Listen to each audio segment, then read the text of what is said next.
Her gün ortalama 20.000 kez nefes alıyorsunuz ve bu nefeslerin çoğunu bitkilere borçlusunuz. Şu anda elinizin altındaki küçük bir yaprak, sizin hayatta kalmanız için çalışan bir fabrikadır. Peki bu yaprağın içinde neler oluyor? Bu yaprak saniyede trilyonlarca kimyasal reaksiyon gerçekleştiriyor ve bu reaksiyonların her biri kusursuz bir düzen içinde işliyor.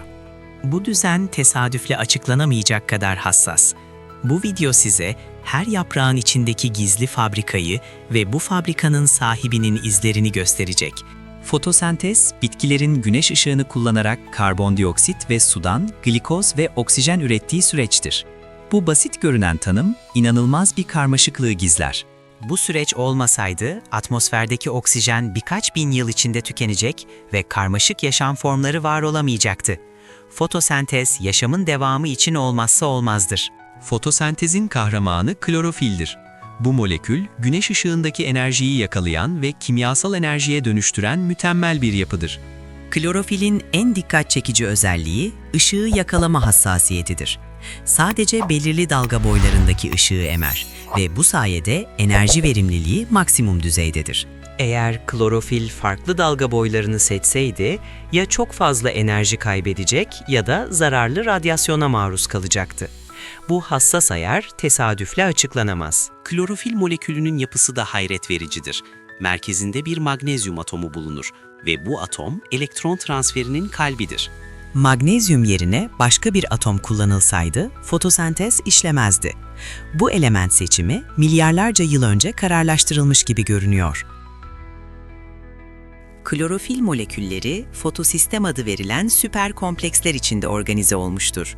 Her fotosistem yüzlerce molekülün senkronize çalıştığı bir fabrikadır. Fotosistem 2, su molekülünü parçalayan ve oksijen üreten muhteşem bir makinedir. Bu işlem saniyede 100 kere gerçekleşir. Su molekülünü parçalamak için çok yüksek enerji gerekir. Fotosistem 2, bu enerjiyi güneş ışığından toplayan ve odaklayan bir lazer sistemine benzer. Bu işlem sırasında açığa çıkan elektronlar bir transfer zinciri boyunca iletilir. Bu zincir, elektronları adım adım taşıyan moleküllerden oluşur. Her elektron transferi enerjinin kontrollü salınımını sağlar. Bu enerji sonraki aşamalarda kullanılmak üzere kimyasal bağlarda depolanır. Fotosistem 2, elektronları yeniden enerjilendiren ikinci bir istasyondur. Bu iki fotosistem birbirine bağlı olarak çalışan mükemmel bir çifttir. Bu iki sistemden biri olmasaydı, diğeri de işlevsiz kalırdı.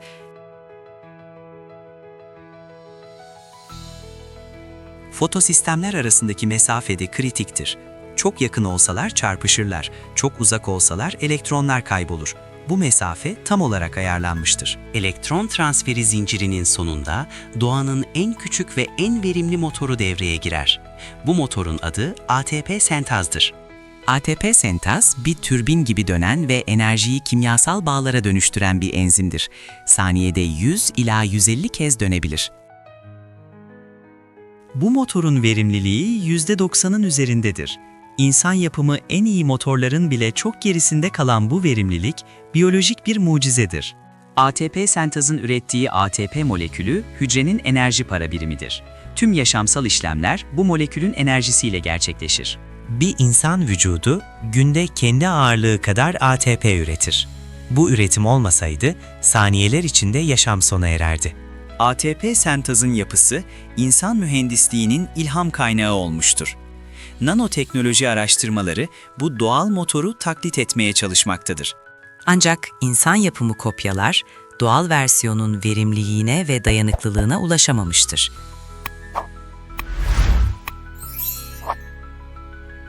Işık reaksiyonlarından sonra karbon sabitleme aşaması başlar. Bu aşama Kelvin döngüsü olarak bilinir ve karanlıkta da gerçekleşebilir. Kelvin döngüsü, atmosferik karbondioksiti yakalayan ve organik moleküllere dönüştüren bir kimyasal fabrikadır. Bu süreç yaşamın temelini oluşturur. Döngünün ilk enzimi Rubisco, dünyadaki en bol proteinidir. Bu enzim olmasaydı yaşam olduğu şekliyle var olamazdı. Rubisco, karbondioksiti bir 5 karbonlu şekerle birleştirir. Bu reaksiyon, atmosferden yaşama karbon aktarımının kapısıdır. Ancak Rubisco'nun bir kusuru vardır. Oksijenle de reaksiyona girer ve bu enerji kaybına neden olur. Aslında bu özellik fotosentezin evrimini değil, tasarlanmışlığını gösterir. C4 ve çam bitkileri bu sorunu çözmüş alternatif tasarımlardır. Bu alternatif yollar aynı soruna farklı çözümler sunar. Bir mühendisin farklı koşullar için farklı tasarımlar yapması gibi. Calvin döngüsünün sonunda glikoz ve diğer şekerler üretilir. Bu şekerler bitkinin büyümesi ve gelişmesi için temel yapı taşlarıdır. Ancak üretilen glikozun sadece %50'si bitki tarafından kullanılır. Geri kalanı topraktaki diğer canlılar ve nihayetinde bizim için depolanır. Fotosentez sadece bir yaprakta değil, küresel ölçekte işler. Dünyadaki tüm bitkiler yılda 100 milyar ton karbondioksit yakalar. Bu miktar, insanlığın tüm sanayi emisyonlarından kat be kat fazladır. Bitkiler olmasaydı, sera gazı birikimi çok daha hızlı olurdu.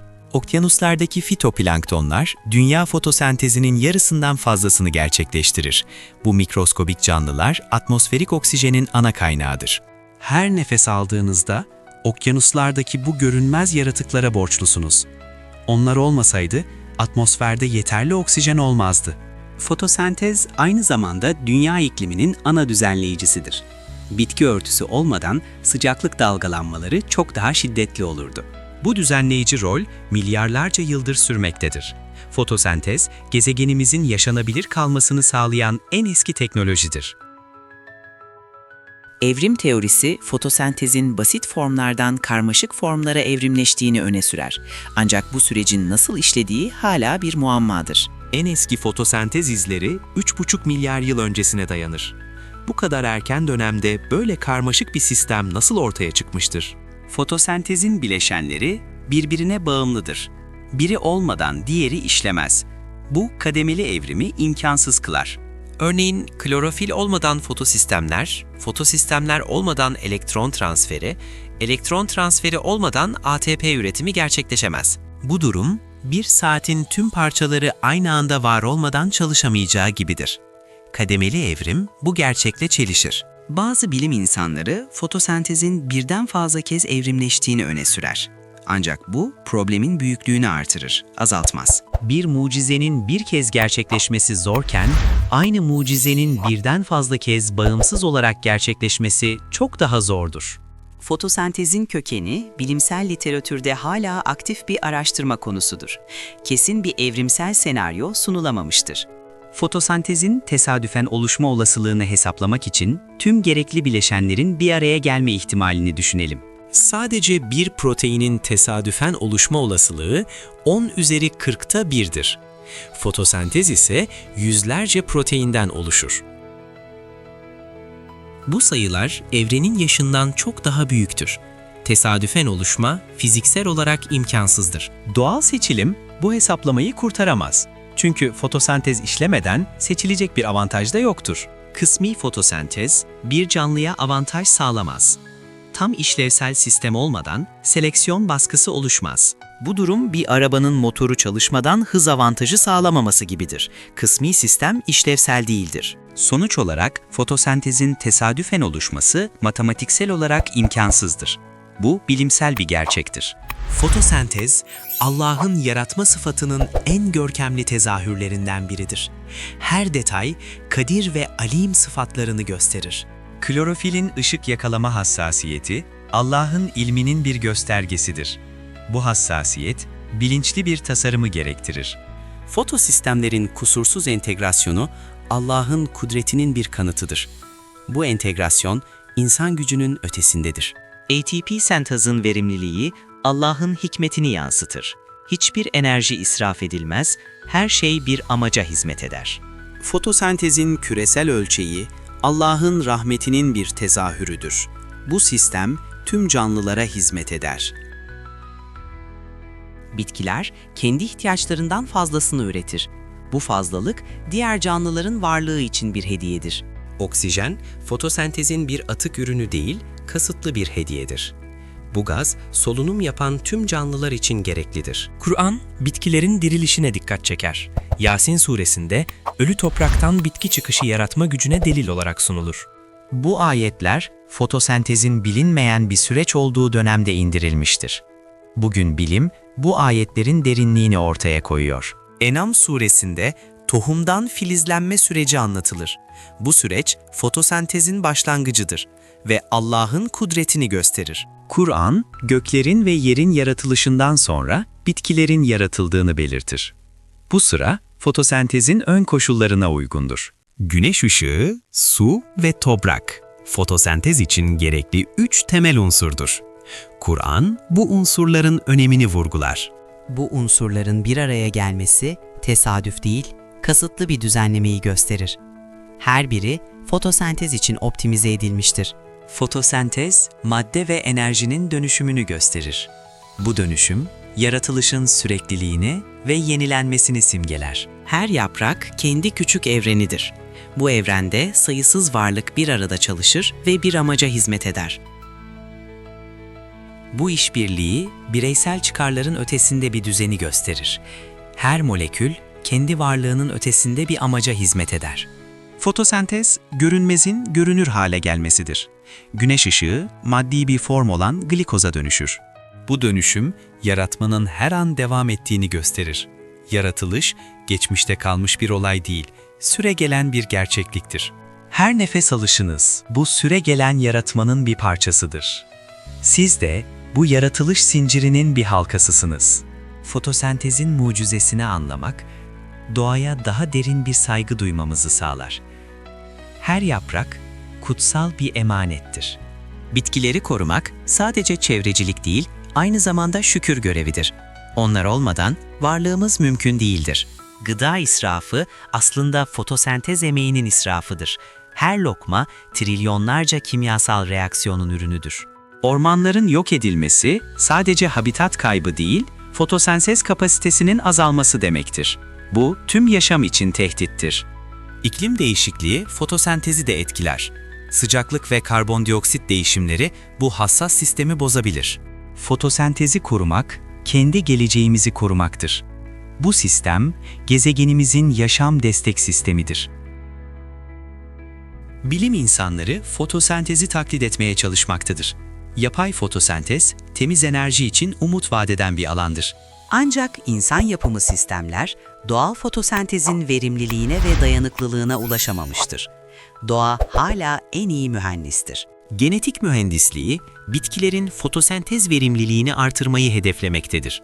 Bu, gıda güvenliği için kritik öneme sahiptir. Uzay araştırmalarında fotosentez, uzay istasyonlarında oksijen üretimi için kullanılmaktadır. Bu, yaşam destek sisteminin temelidir. Mars kolonizasyonu düşünülürse fotosentez orada da gerekecektir. Bu sistem gezegenler arası yaşamın anahtarıdır. Fotosentez, atomik düzeydeki kusursuz düzeniyle yaratıcının varlığının ve sıfatlarının apaçık bir kanıtıdır. Bu düzen tesadüf değildir. Klorofilden ATP sentaza, fotosistemlerden Kelvin döngüsüne kadar her bileşen birbirine bağımlı ve kusursuz entegredir. Bu entegrasyon kademeli evrimle açıklanamaz.